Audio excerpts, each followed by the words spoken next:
A ver siempre si merece. Ponemos marcador. Ahí estamos. Muy bien. Entonces, esta es la segunda clase, la clase 2 de este taller. Podemos llamarlo la clase sobre metodología y ahora vamos a ver por qué.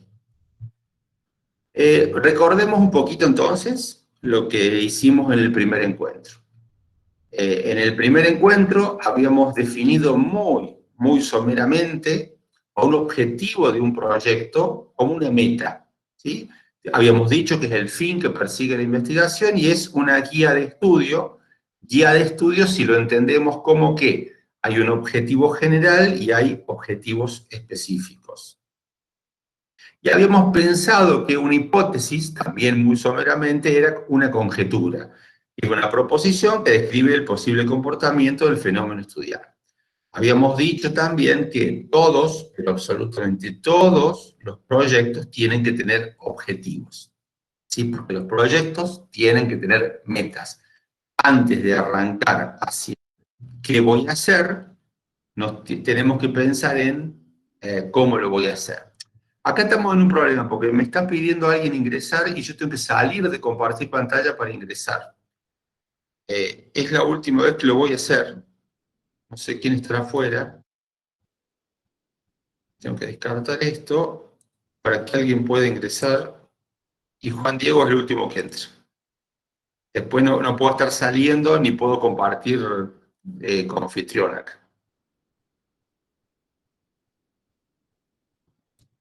Bueno, entonces, habíamos dicho que pero todos los proyectos tienen que tener objetivos. ¿Por qué? Porque todos los proyectos tienen que tener una meta. Pero no necesariamente los proyectos tienen que tener hipótesis, no es obligatorio. Si estuviéramos hablando tal vez de tesis doctorales, en tesis doctorales lo más probable es que pidiéramos hipótesis.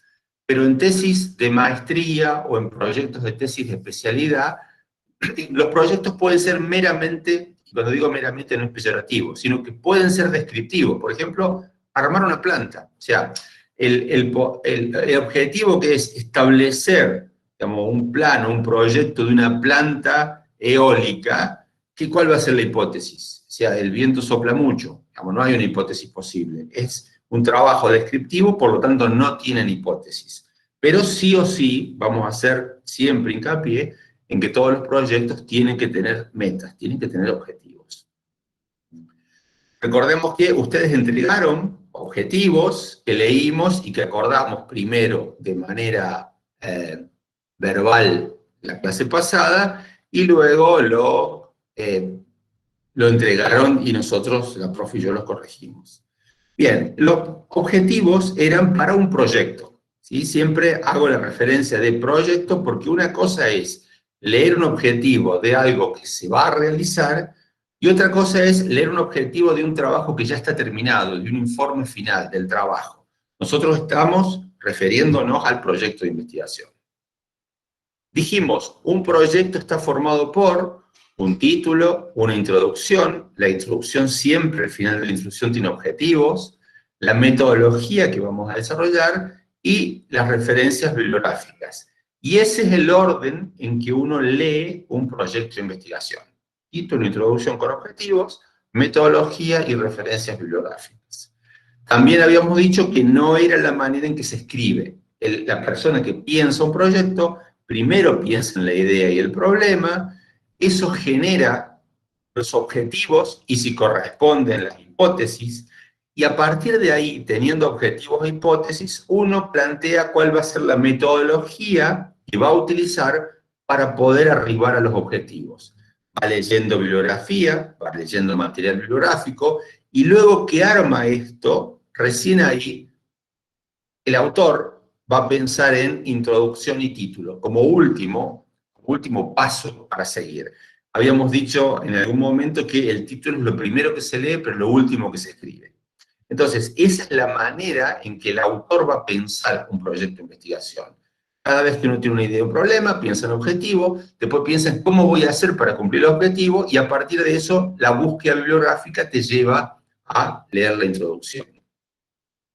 Entonces ya hemos planteado objetivos, y ahora, ¿qué sigue? Bueno, sigue la parte de materiales y métodos, sigue la parte donde voy a explicar básicamente el cómo lo voy a hacer y el con qué lo voy a hacer. ¿Por qué es muy importante materiales y métodos? Materiales y métodos son los que me van a indicar la verdadera factibilidad de un proyecto de investigación.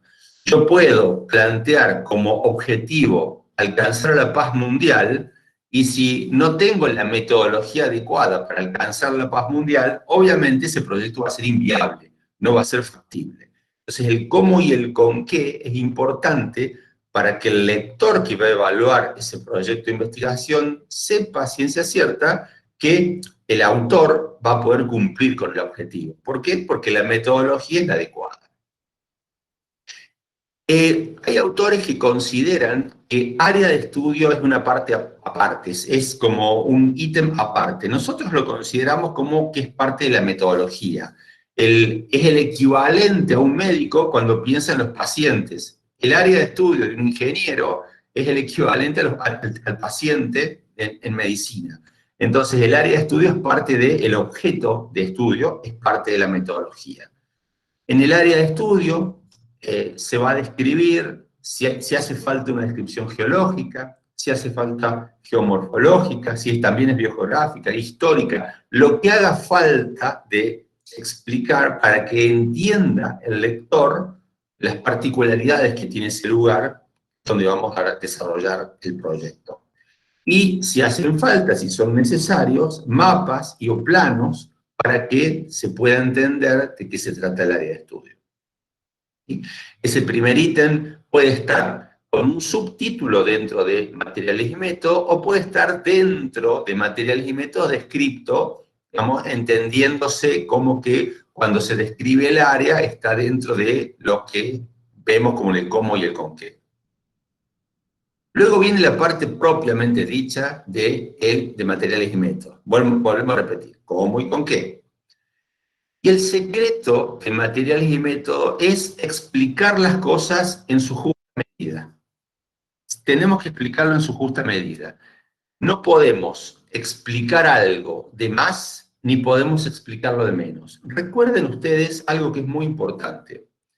En ciencia, parte de la ciencia es la capacidad de divulgación de la información, y parte de la ciencia, sobre todo la ciencia que hacemos nosotros, que son ciencias aplicadas, tiene que ver con la posibilidad de la replicabilidad de los trabajos.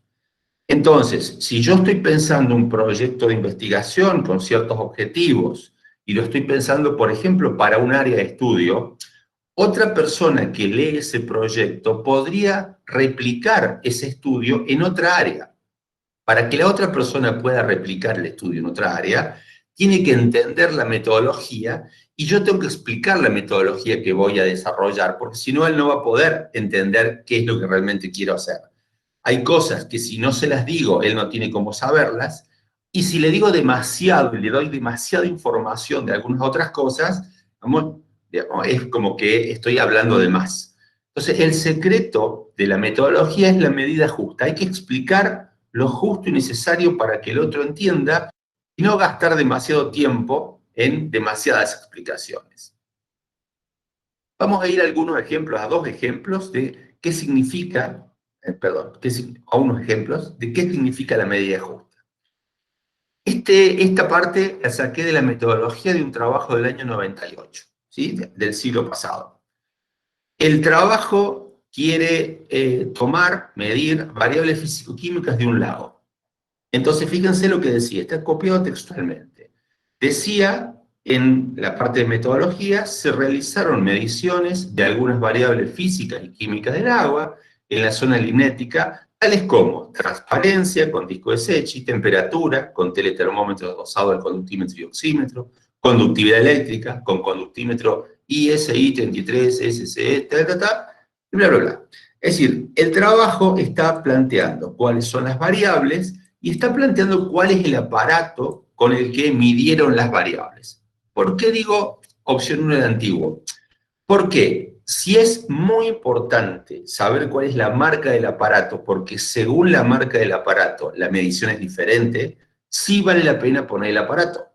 Ahora, si yo digo temperatura, ¿vale la pena decir teletermómetro adosado al conductímetro y el oxímetro? Es decir, temperatura, si la tomo con la temperatura con que tenemos un disquito de... con un termómetro digital, o si con un termómetro analógico, ¿va a haber tanta variación de temperatura como para poder explicarlo? Es decir, es como que esta forma antigua tiene información de más, ya no hace falta ponerla. A esto lo inventé yo. Digo, ¿qué pasa si una persona describe simplemente si realizaron mediciones de la temperatura, transparencia, perdón, mediciones de la variable, transparencia, temperatura, conductividad, pH y oxígeno disuelto in situ? ¿Hace falta poner algo más? Bueno, si el lector entiende que in situ, es decir, ahí en el mismo lugar, midieron transparencia, temperatura, conductividad, pH y oxígeno disuelto, si el que lee entiende cómo se hizo todo eso, digamos, eso es suficiente. No hace falta escribir mucho más, porque escribir mucho más es escribir simplemente al vicio. Y acá le llamé al que quiere ser poeta.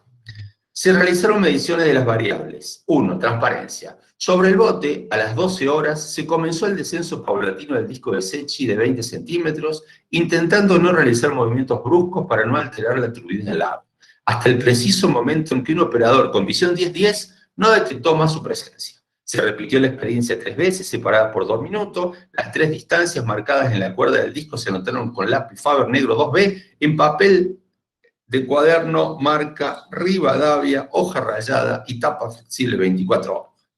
Es decir, lo que dice acá es cierto. Lo que dice acá es la técnica de cómo se hace para medir el disco de Secchi. Ahora, ¿hace falta explicarlo?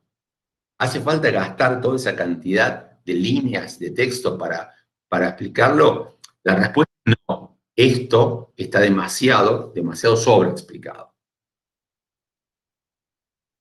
A ver, porque ahora...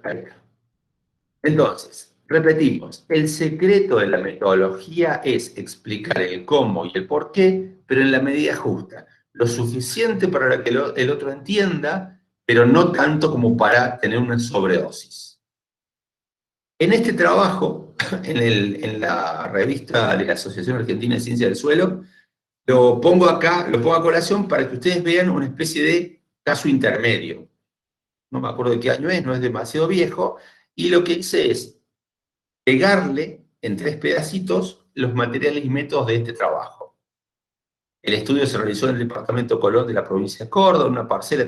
Fíjense, esta primera parte tiene que ver con el área de estudio. Escriben solo esto y los autores entienden como que es suficiente para que el lector entienda.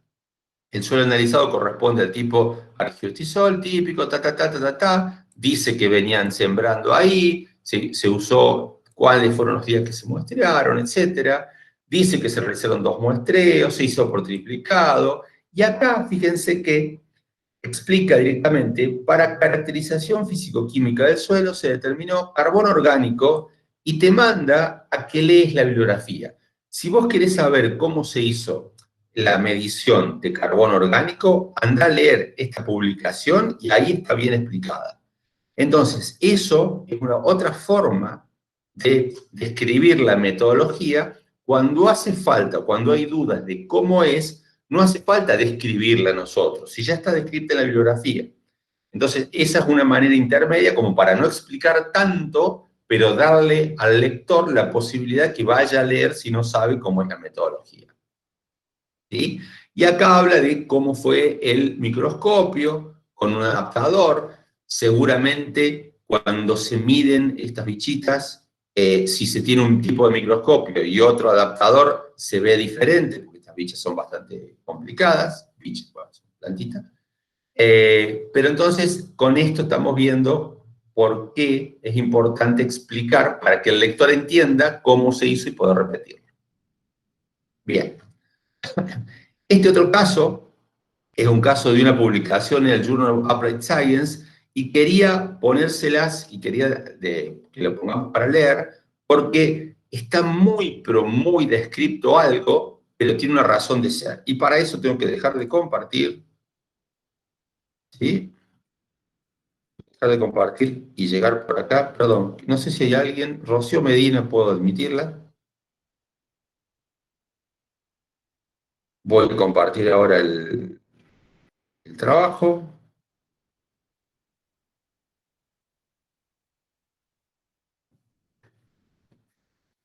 Bien. Este trabajo está publicado, decíamos, en la revista de Ambiente y Agua. Voy a ir muy rápidamente, está en mi bibliografía, ustedes lo pueden buscar. El trabajo habla de la importancia en la determinación de la humedad en estudios de infiltración y escorrentía superficial para periodos largos. ¿Sí? Esto, acuérdense, esto ya es el informe final. Una publicación ya es un informe final. Por eso tiene otras partes que nosotros todavía no vimos. Pero yo lo voy a llevar a ustedes a la parte más importante que tenemos que ver hoy, que es, ¿sí? Esto es toda una descripción, etcétera, etcétera.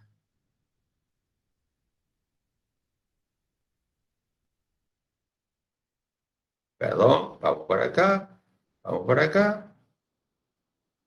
Ahí está. Materiales y métodos. ¿Sí? Fíjense, en materiales y métodos dice, los sensores utilizados para medir la humedad del suelo fueron sensores de capacitancia adquiridos en la empresa de Cagón y corresponden a los modelos, ta, ta, ta. Es decir, es importante para estos autores explicar cuál es el sensor, cuál es el tipo de sensor, porque seguramente la respuesta tecnológica con distintas marcas de sensores es diferente. ¿Sí? Acá vale la pena hacer una descripción concienzuda del tipo de sensor. Después, explica sobre cómo se hace la calibración, porque este es el primer trabajo con ese tipo de sondas. Entonces, fíjense todo lo que, esto es material y método, fíjense todo lo que este trabajo dice acerca de la calibración. Explica cómo calibrar, ¿sí? Da curvas de calibración, estamos hablando de material y método todavía, ¿sí? Algo que los autores deben saber de qué se trata, yo no tengo ni idea de qué se trata eso, ¿sí? Y recién ahí empiezan los resultados que nosotros vamos a ver después. Fíjense todo lo que los autores explican en metodología, porque para ellos es muy importante, pero muy importante, la calibración y expresar la metodología. ¿Se sigue viendo? Alguien que me conteste por audio si se sigue viendo el PowerPoint ahora. Perfecto. Sí, sí se ve. Gracias. Bueno, entonces, vamos a repetir de nuevo la misma palabra. El secreto es la medida justa. En metodología tengo que describir lo suficiente como para que el otro entienda, pero no tanto como para yo ser verborrágico. Después del cómo y el con qué, que puede tener varios ítems diferentes, uno ve cómo ordenarlo, viene algo que si tengo datos reales tengo que hacer, que son los análisis estadísticos, y finalmente en un proyecto siempre suelen pedir un cronograma. Es decir, yo estoy proponiendo que voy a hacer un proyecto de investigación, que voy a hacer un trabajo, un cronograma forma parte, digamos, de la metodología. Bueno, adivinen qué. Después de haber visto estos ítems generales, este lineamiento general de cómo debo hacer materiales y métodos, lo que viene es hacer un esbozo de materiales y métodos que responda a los objetivos que ustedes plantearon.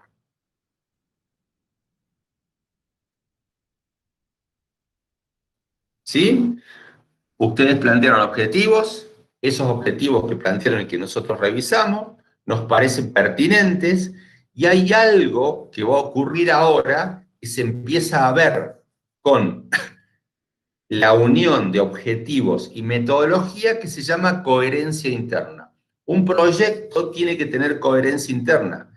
Es decir, si yo digo que quiero ir hacia un lugar, tengo que aplicar la metodología adecuada para ir a ese lugar. El objetivo solo puede parecer coherente y factible, pero con la metodología voy a ver si tiene coherencia interna. Si yo voy a ver si con esa metodología puedo arribar al objetivo. Así que esto es bastante más complicado que, digamos, plantear los objetivos que pudimos hacer en el encuentro anterior en una hora. Entonces, la idea es que hasta las 11 horas ustedes vayan esbozando, no digo que escriban todo, pero que vayan esbozando todos los pasos que tienen que hacer para poder llegar a los objetivos. ¿Sí? ¿Me siguieron, gente? Sí, sí, se entiende. Bien, gracias, Constanza. ¿Quién tiene dudas? ¿Qué les parece?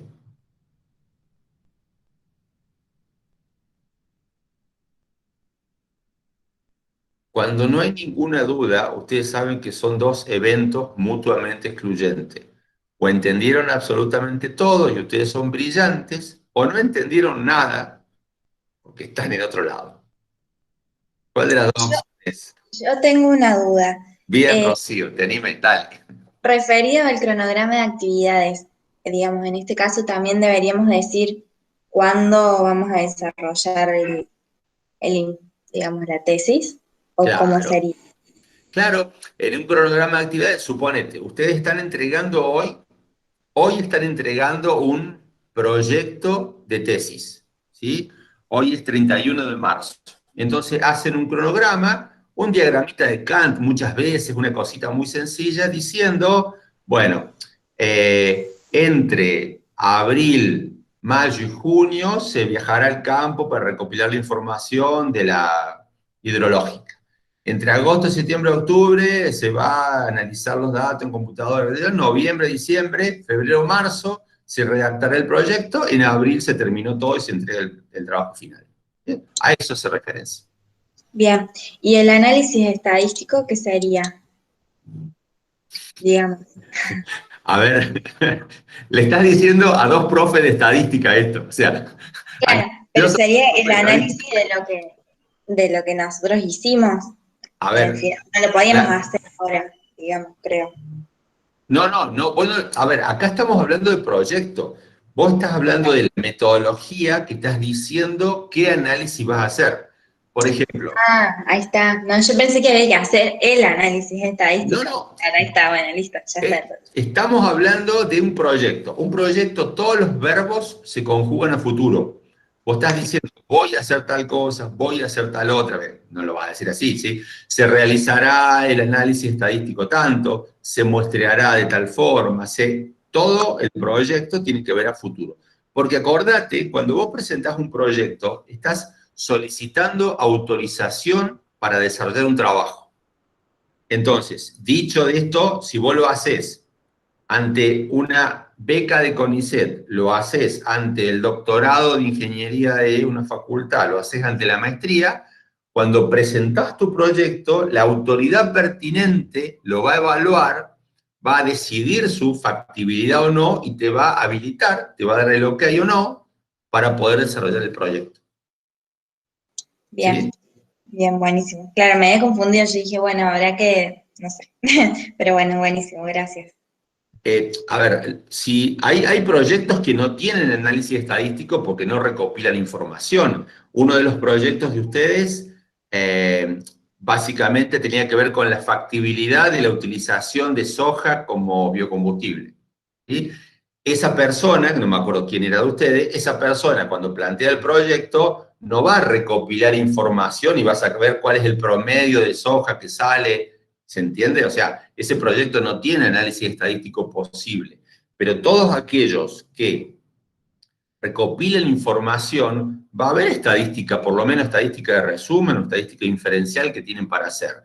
La estadística es una de las herramientas más que utilizan en la metodología. Hay que saber de antemano qué van a usar. Bueno, muchas gracias. Por nada. ¿Alguna otra duda?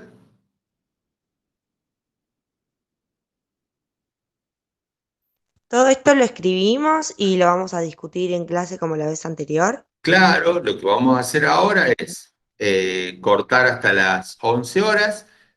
Cuando digo un esbozo, digamos, ustedes son, para poder trabajar con las metodologías de todos ustedes, nos llevarían probablemente 5 o 6 horas.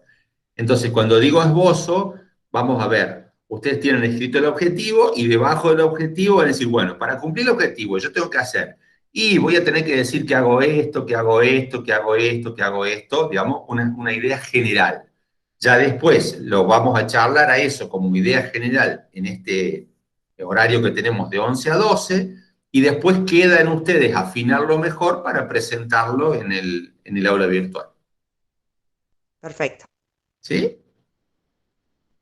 Bueno, si no hay más duda, entonces, Rocío, te pido que dejes de grabar.